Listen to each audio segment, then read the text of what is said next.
Saglit lang po. Ikatlong linggo na po ng ating panahon ng Kwaresma.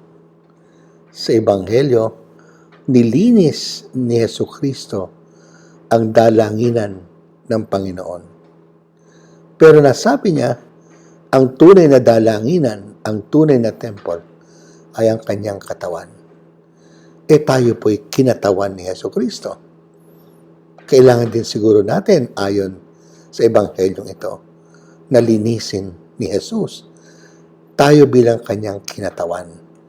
Anong panlinis niya? Simple lang po sa unang pagbasa. Ano yon? Ang 10 utos.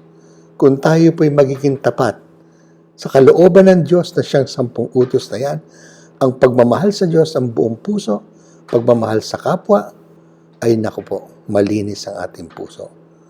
Pero, kasama ba dyan ang paglinis sa ating kalikasan? Palagay ko, isa pang hamon yan.